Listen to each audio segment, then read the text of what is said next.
Hey folks, Matt Colville here. I've been making videos on YouTube like this for almost 10 years. And I often begin with, I think this will be a short video. And then folks make fun of me because the video's like 33 minutes long or whatever. That is not a bit, by the way. Every time I say that, I really believed it. So this is the video where I explain why I say that, and I wrote this script as a result of cutting out big chunks of my next video. The video I'm working on now is about what makes a good player character. This is something I thought a lot about, and as I sat down to write it, I thought, this should be short. Why? Why did I think that before I had even started writing? And why am I often wrong? Well, did you see the new Jenny Nicholson video? The one about the Star Wars hotel? It got over 9 million views. And spoilers, it's over 4 hours long. Over 4 hours. And it had millions of views within like the first 2 days. So it is not true that shorter videos are automatically better. We have seen a ton of brilliant videos recently that were all over an hour long, sometimes way over an hour long. This does remind me of people talking about how combat in D&D takes too long, but that's another topic. For me as a viewer, that Star Wars hotel video definitely could have been shorter. But I am not the reason she made that video 4 hours long. She made that video 4 hours long because she knew a certain kind of fan was going to come out of the woodwork taking her criticisms and inventing reasons why actually everything Disney did was perfect and morally correct. Ah, Professor Pangloss, we meet again. Because Jenny loves Disney and at least some bits of Star Wars, she knew exactly what those people were going to say and built her responses to them into her video. That is why it was 4 hours long, and I suspect a major reason why it has been so popular. Now, in case you don't know, I do the same thing. Anyone who's been through speech and debate or, forensics or rhetoric or whatever, we all learned the same thing. If we can anticipate our opponent's objections and address them first in our speech is more likely to be effective. I'm pretty sure they teach you the same thing in law school. So that's one reason a video might end up longer than I thought. I had a clear idea of what I wanted to say, but I spent a lot of words addressing issues I knew people would have, many of which are not in good faith. Just like Jenny and Disney, I know when I talk about certain D&D topics, what people will say. What they will say before they've even watched the video. Almost any time I sit down to write a video script, I get a lot of ideas, and the script grows and grows, and there are people in the audience who would approve of that regardless of what I am writing. To them, a longer Matt Colville video is better. But that is not how I think. I think every topic has an appropriate length. Some topics, I know before I start, this is going to be a long video, like the role-playing video or the playing evil characters video. Those videos had to be long because I needed to do several things in the script. I had a point to make, and I hoped you would see my position as reasonable. But in order to do that, I needed to lay a lot of groundwork. This is how you build an argument. You say, all right, here is the simple statement we should all agree with. Then we build and layer statements, each following logically from the last, until we get to my point. If I've done a good job, by the time I get to the point I wanted to make in the first place, my conclusion seems obvious to you. That means I did a good job. I wrote an effective script. But it takes a long time building that argument. So those scripts need to be long, and I never thought they would be short. And if I made them short, the videos would have been worse and less effective. To me, a short video is about 12 minutes long. That is a personal number I came up with when I started based on the kinds of videos I watched that I thought were short. I've always heard people say, well, the algorithm likes videos that are 10 minutes or less. But I do not believe that. I do not believe any of the received wisdom about the algorithm, and I never have. There is an algorithm, but I think it's basically inscrutable. For instance, I do not think that when I upload a movie review and it gets fewer views, that's because of the algorithm. It might be, but I don't think it is.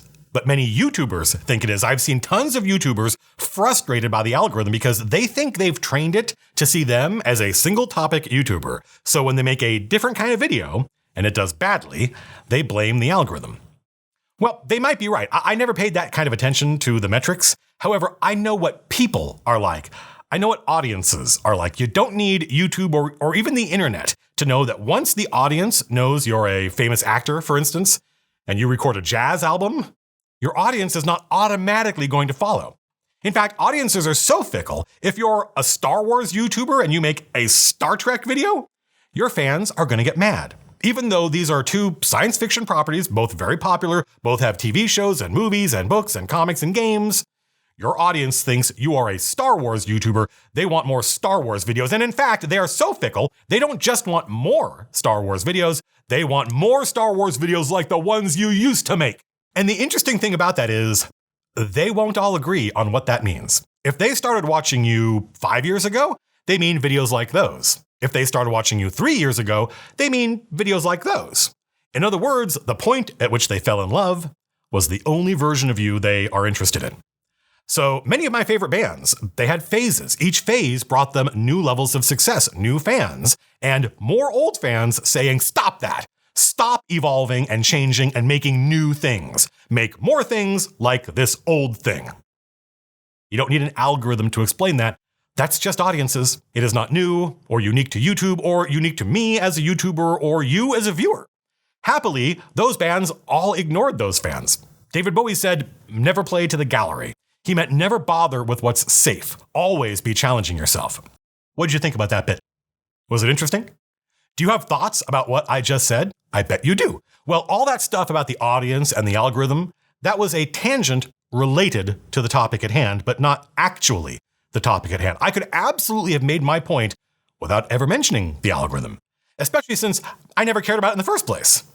Everything I said was true, or, at least I believe it, but it was not actually about the subject of this video. It's just something interesting I think about related to this topic, so I threw it in. That is the second reason videos get long, and I think a bad one. It may be an interesting story, but it doesn't make the video better. It made it longer, but if I had stuck to my point, furthered my argument, no distractions, then my point would be clearer, more coherent, and the video would be more effective. That is why I think some videos should be short. 12 minutes, say what I gotta say and get out. Because I look at the topic and what I have to say, and I think the thesis is clear, the conclusions are obvious.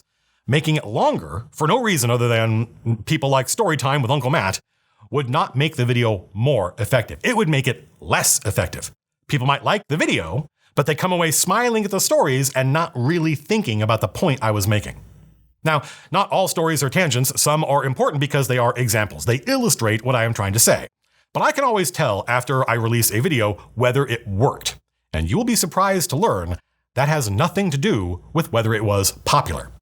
Pink Floyd, this is not a tangent, this is an example. Pink Floyd wrote an entire album, a brilliant one, about their experience touring after making Dark Side of the Moon.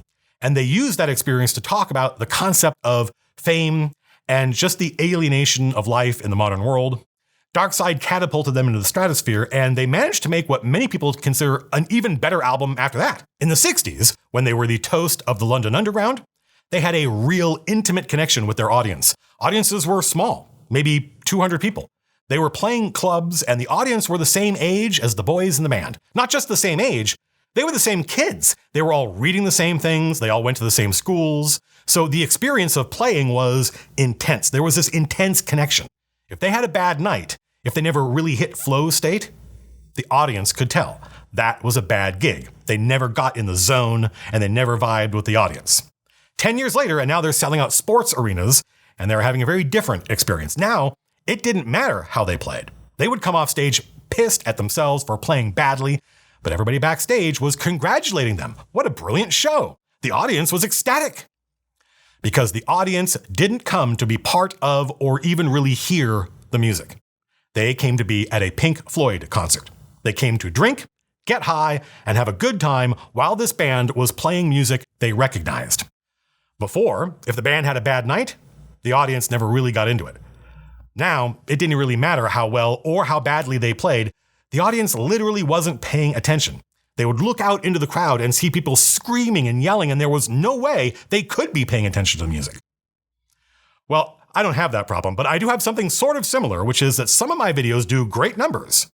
This will not be one of them because it is not a D&D video. But just because a video does numbers, that does not mean I think it was a good video. I think a good video is an effective video, and I judge that based on whether or not I informed how people think. That makes it sound more grandiose than I mean. I can tell if a video worked based on how many people used what I was talking about. It could be a way to prep, or it could be a way to look at the game. If everyone online is saying, alignment is stupid, and I make a video saying, actually, it is cool and useful in this context, I can tell whether the video worked. It doesn't matter how many views it got. I've seen it. I've released videos that didn't do great numbers, but for months and sometimes years afterwards, I see people online using my language, my ideas, and I'm certain some of those people never even saw the video. Other people watched it and transmitted its ideas. Some videos do great numbers, but no one talks about it afterwards. I spent hours making videos about the history of D&D. I stopped because I could tell people were watching the videos, but there was never any discussion of anything in them afterwards. Another way of looking at it, my research paper was getting a lot of hits, very few citations. Not none, just very, very few. The people who liked the history of D&D videos, they just want something long they can put on while they paint minis or do the dishes or whatever, and they like hearing the details and crazy anecdotes, and when one video is done, they want another.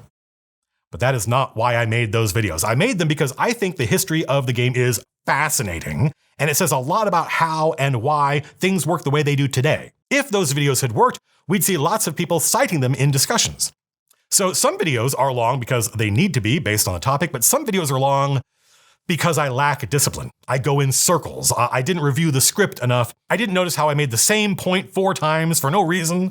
Not repetition for emphasis, I didn't bother revising enough.